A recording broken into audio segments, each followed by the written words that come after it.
By now, I think just about everybody has seen Operation Raise the Colours. People are painting the town red and white to be specific, because the English flag is being put right back where it belongs, everywhere in the country. And I think it's beautiful. I've spoken about it on this channel. It's fantastic. But yesterday I did see something that I found quite alarming. It was an image of a Chinese restaurant that had been vandalised, partly with the English flag and partly with some pretty untasteful words. So yeah, we're going to talk about it. The image itself was originally posted to Facebook, and I'm just going to read the caption that accompanies it for a little bit of context. It says, "I feel truly heartbroken today. My Chinese takeaway, which has been serving this community for more than 10 years, was vandalized with hateful graffiti telling us to go home. This is not just paint on the wall, it is blatant discrimination, and it hurts deeply. The police are already following up on the incident, but if anyone has seen anything or knows who did this, please contact us. We work very hard every day to serve our customers with love and dedication. I believe our community is stronger than hate, and I hope that everyone will stand together against this kind of behaviour." Look, everyone knows that vandalising someone else's property like this is bad, right? We can all condemn that. But I was looking at this and I was thinking, that's so bizarre. Why would a right-wing English person do something like this alongside the England flag, put these kinds of comments there? Because it just looks really bad. It's a really dumb thing to do. And then I was thinking about it more and I thought, I don't think they did do this. Don't get me wrong, I'm not saying it's impossible that this could have been done by someone who's English, right-wing, and opposed to mass migration. But here's the thing. When was the last time you heard someone on the right wing of UK politics complaining about the Chinese? Because I've literally never heard it. I know that there are ethno-nationalists in the UK who probably would like the Chinese people to go back to China, but I've never even heard them complaining about the Chinese, and the reason is fairly straightforward. The Chinese community in the UK is actually not that big, much smaller than some other groups. They don't really cause any significant societal problems. They tend to work hard. They don't cause that much crime. It's a very strange target, right? If you wanted someone to join your crusade against mass migration, is this really the kind of thing you would do? Would you pick on a target that is one of the smallest in society of foreigners living in the UK, causes basically no crime, and causes no societal issues? I don't think you would. It doesn't make sense. It discredits your cause and it makes you look terrible. And that, for me, was the light bulb moment. Once you understand that this is a strange target and makes the English patriots look bad, you can then start to think about who else might have done this. Who wants the English patriots to look bad? It's the lefties, it's the open borders, radical activists. Of course it is. Think about it from their perspective for a moment. You're seeing this protest sweeping across the nation. People are putting the flag of St. George everywhere, on lampposts, on roundabouts, everywhere, and there's nothing you can do to combat it. Anything you say makes you look ridiculous because these are English people putting the flag of England in England. You can't fight against that with ordinary words and ordinary tactics. But one thing that you can do is try and discredit the whole movement. And that's exactly what this, I think, could well be. You don't even have to go against them in an argument or a debate. You just put the flag of St. George on a wall with some racist tropes and it makes them look bad. Of course it does. I think that might be what's happening here. If it isn't what's happened here, I think it will be what happens in the future. I think the tactics are going to change, and I think we need to have our eyes open to that. And the reason I think that this is either already happening or will happen is because I put myself in their shoes. And if I was them and I was desperate and I was losing the battle, what would I do? Probably this. I'm going to be honest.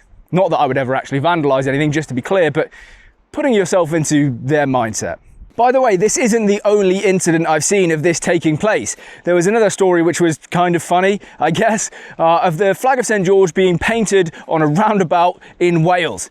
And look, I say it's funny, but it's not funny if you're Welsh, right? You don't want the flag of St. George to be painted on Welsh roundabouts. You want the Welsh flag to be flying proudly. So all of those Welsh nationalists who may have previously been supporting their English brothers, well, they're going to look at this now and think, I don't really like that. Why are you putting your flag in my country? I don't like that at all. And so who gains from that? Who gains? It's not the English patriots who gain by annoying the Welsh. It's not the Welsh patriots who gain from this. It's the lefties who want to divide the Welsh patriots, the English patriots, the Scottish patriots, and the Northern Irish patriots. Those are the people who gain from this.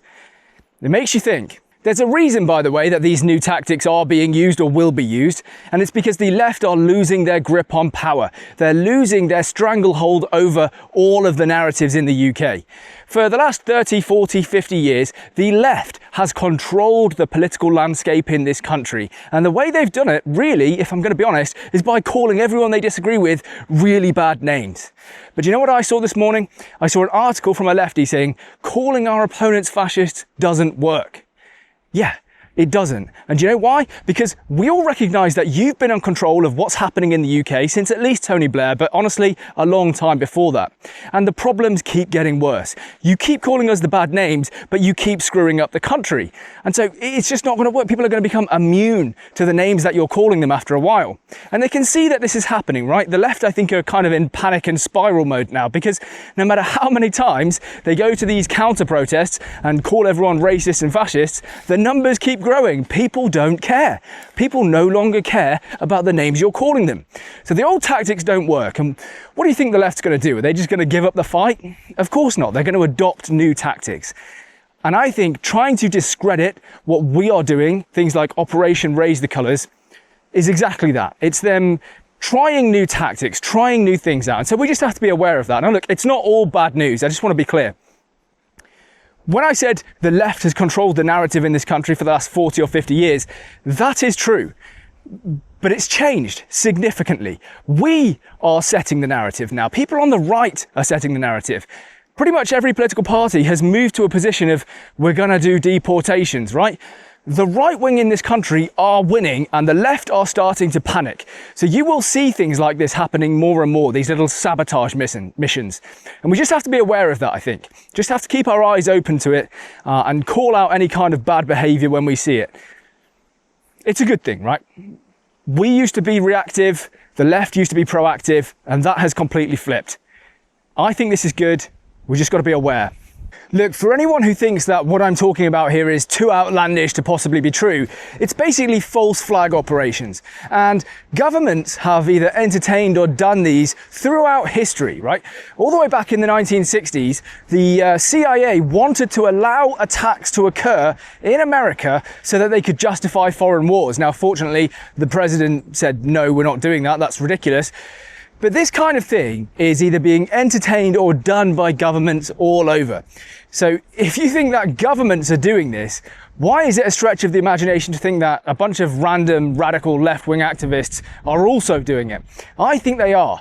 And if they aren't, I think they will be, because we're going to win. We're going to keep winning. And as we do, they're going to get more and more desperate. So for the billionth time in this video, all I'm trying to do here is open your eyes to think about the things you see. Don't just immediately judge them for exactly what they are. Think about who benefits from whatever you're looking at and try and work out whether there's could be something more to the story.